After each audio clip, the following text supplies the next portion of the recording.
वर्षा विनोद।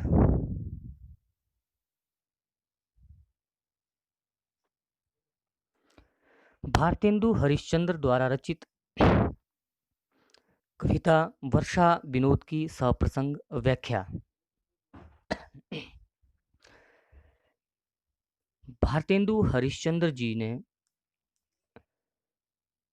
लोक धुन पर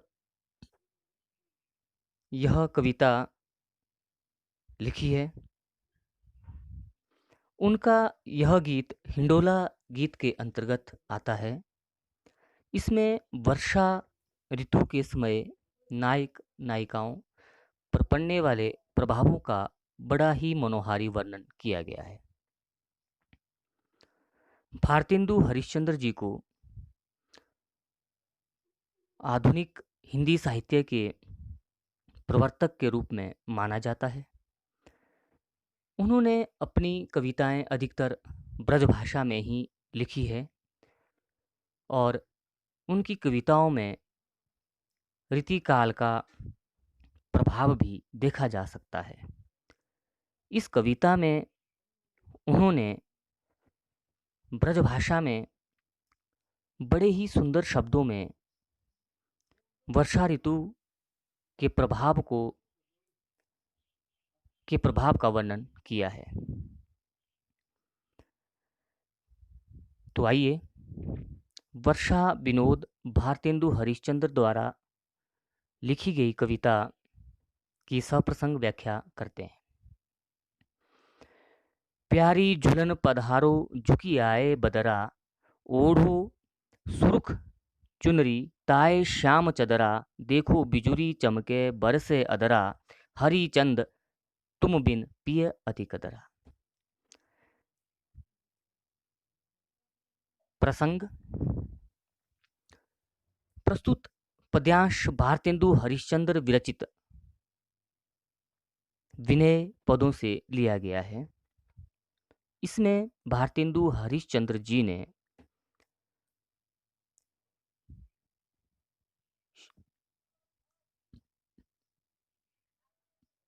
राधा जी और श्री कृष्ण के झूलने के लिए सखियों से साथ चलने की जो प्रार्थना वह कर रही हैं उसका वर्णन कर रही हैं। वर्षा ऋतु में झूला झूलने का भारत में एक रिवाज रहा है, एक परंपरा रही है।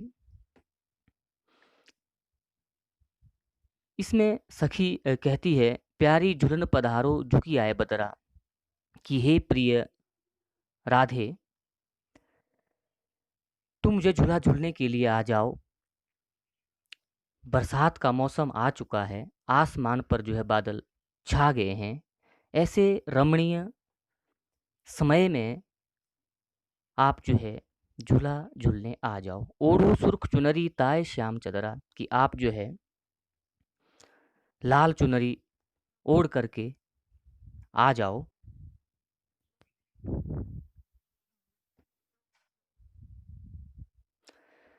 लाल चुनरी ओढ़ के आ जाओ और साथ में जो है ताए श्याम चदरा और श्याम रंग की जो है चादर पहन के आ जाओ। उसमें जो है आपका सुंदर गोरा रूप और भी अधिक निखर जाता है।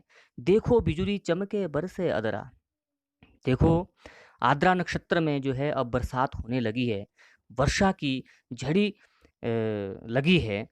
तो ऐसे समय में जो है आप झूला झूलने के लिए आ जाओ। हरिचंद तुम बिन पिय अति कदरा।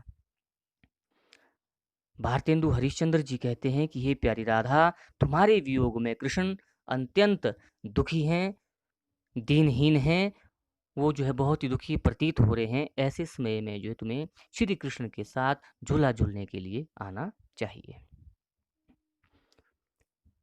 विशेष कृष्ण भक्तों में वर्षा ऋतु में राधा कृष्ण को झूला झुलाने की परंपरा रही है। इस पद्यांश की भाषा सरल माधुर्य गुण प्रधान है और वर्षा ऋतु का बड़ा ही सुंदर मनमोहक वर्णन किया गया है। आगे वो लिखते हैं, हरिश्चंद्र जी आगे लिखते हैं, अगग अगग अगग गरजे, सुनी सुनी मोरा जिय लरजे, जुगनू चमके बादल रमके, बिजुरी दमके झरके तरजे। ऐसी समय चले परदेसवा, पिय नहीं मानत मोरी अर्जे, ऐसन नहीं कोई पटुका गही के, पिय हरिचंदही जो बरजे। इस पद्यांश में भारतेंदु हरिश्चंद्र जी ने विरहिणी नायिका का वर्णन किया है कि सावन के महीने में उसका प्रिय या पति प्रदेश जाना चाहता है, परंतु उसकी प्रिया उसे घर पर रोक कर रखना चाहती है। इसलिए इस पद्यांश में विरह का बड़ा मनमोहक वर्णन किया गया है। प्रिया अपने प्रिय से कहती है या पत्नी अपने पति से कहती है, अगग अगग गरजे, कि बादल जो है गरज रहे हैं, बरसात हो रही है, सुनी सुनी मोरा जिए लरजे, और बादलों की यह गर्जना सुनकर के मेरा जो हृदय है वह धड़क रहा है। जुगनू चमके बादल रमके, बरसात की इन रातों में जो है जुगनू इधर उधर दौड़ रहे हैं, चमक रहे हैं। घने अंधियारे में जुगनुओं की ही एकमात्र रोशनी उपलब्ध है, बाकी कुछ भी जो है ऐसे समय में नहीं दिख रहा है। बिजुली दमके झरके तरजे, और ऐसे समय में बिजली भी बड़े जोर जोर से जो है चमक रही है, बादल गरज रहे हैं। ऐसे समय चले परदेसवा, कि ऐसे समय में जब मेरा दिल धड़क रहा है और कोई भी मेरे पास नहीं है, और ऐसे समय में जो है आप मेरे प्रियतम प्रदेश जाना चाहते हैं, घर छोड़ करके दूर जाना चाहते हैं, पिया नहीं मानत मोरी अर्जे, और उसके बाद जब मैं इतना रुकने के लिए कह रही हूँ फिर भी आप जो है मेरी बात नहीं सुन रहे हैं। ऐसा नहीं कोई पटुका गही के, वो कहती हैं कि मेरी विनती को आप स्वीकार नहीं कर रहे हैं, कि मेरा कोई भी ऐसा शुभ चिंतक नहीं है जो ऐसे समय में जो है प्रिय का आंचल पकड़कर उसे जाने से रोक दे, कि और भी कोई भी मेरा ऐसा शुभ चिंतक नहीं है जो कि मेरे पति को प्रदेश जाने से रोके, पिय हरिचंद चंद ही जो बरजे। हरिश्चंद्र जी कहते हैं कि नायिका का कोई भी ऐसा शुभ चिंतक नहीं है जो उसके प्रिय को प्रदेश में जाने से जो है रोके, अतः उसकी जो पीड़ा है वो असहनीय है। कोई भी उसका जो है साथ नहीं दे रहा है जो उसके स्वामी को, उसके पति को विदेश जाने से रोके। विशेष यह पद श्रृंगारिक पद है। पत्नी अपने पति को वर्षा के ऐसे मौसम में घर पर ही रोकना चाहती है, वह विरह में नहीं जलना चाहती, और उसे जो है पति की चिंता भी हो रही है, क्योंकि ऐसे मौसम में प्रदेश जाना उचित नहीं है। इस पद में प्रकृति का बहुत ही सुंदर चित्रण हुआ है और अनुप्रास अलंकार का भी प्रयोग हुआ है। भाषा प्रसाद गुण प्रधान है। आगे भारतेंदु हरिश्चंद्र जी कहते हैं,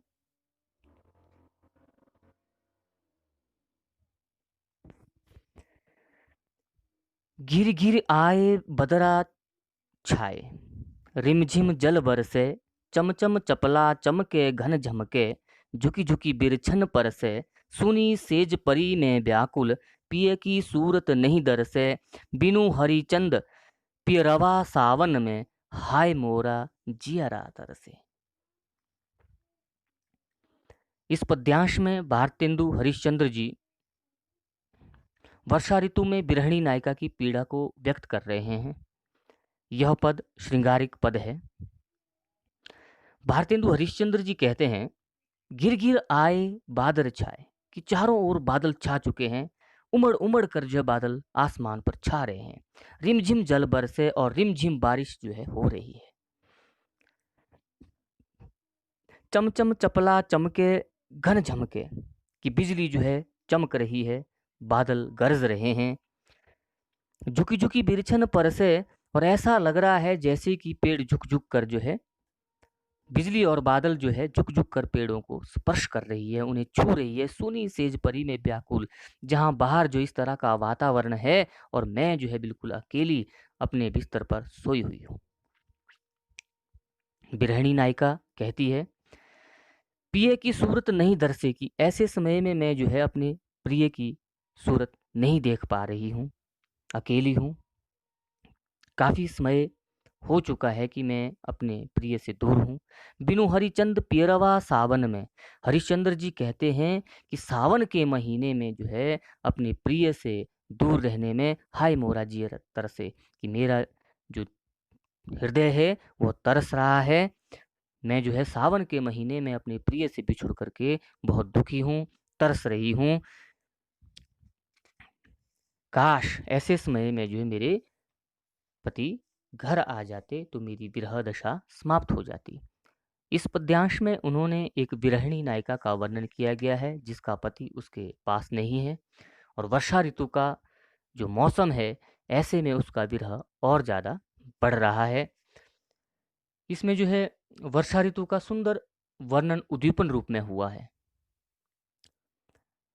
और रीतिकाल का प्रभाव इस पद्यांश में स्पष्ट है। भाषा ब्रज तथा प्रसाद गुण प्रधान है। अगले पद्यांश में भारतेंदु हरिश्चंद्र जी कहते हैं, मन मोहना हो झूले झमकी हिंडोर, एक तो सावन ए दूजे घन उनय, तीजे फूल ने छय फूले चहु ओर, चलू ल- लाज तजूरी देखू चमके बिजुरी, बगपांती जुरी मोरा करी रहे शोर, शोभा कहूँ कसरी मैं तो देखत हारी, भई बलिहारी हरिचंद त्रिंतोर।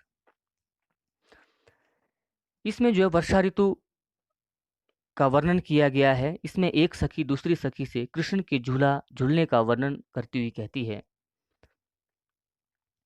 मन मोहना हो झूले चमकी हिंडोर, कि हिंडोले पर चढ़कर उमंग से भरकर श्री कृष्ण जी झूला झूल रहे हैं।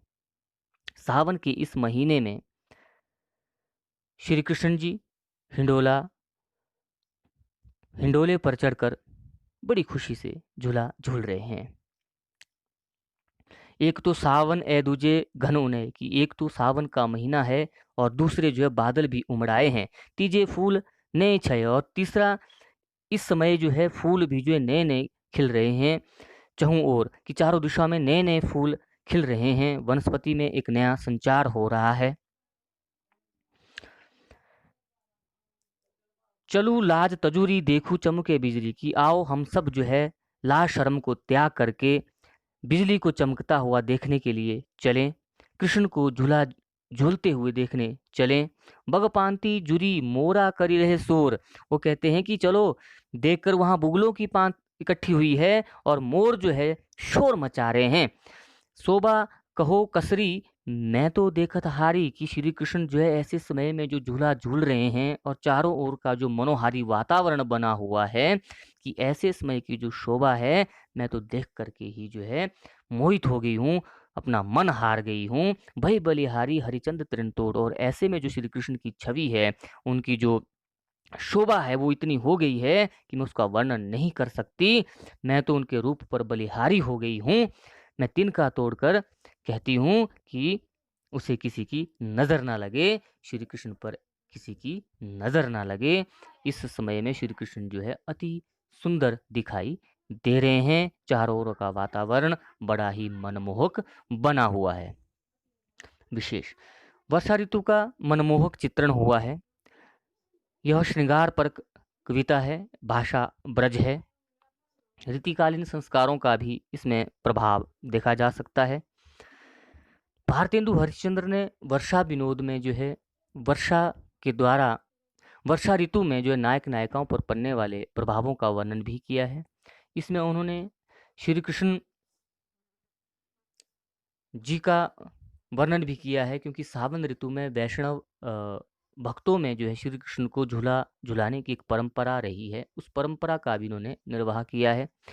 यह एक हिंडोला गीत है और लोक धुन में रचित यह गीत गेय है। इस गीत में संगीतात्मकता है, गयात्मकता है, यानी इसे गाया जा सकता है। यह बहुत ही सुंदर कविता या सुंदर गीत ब्रजभाषा में भारतेंदु हरिश्चंद्र जी के द्वारा लिखा गया है।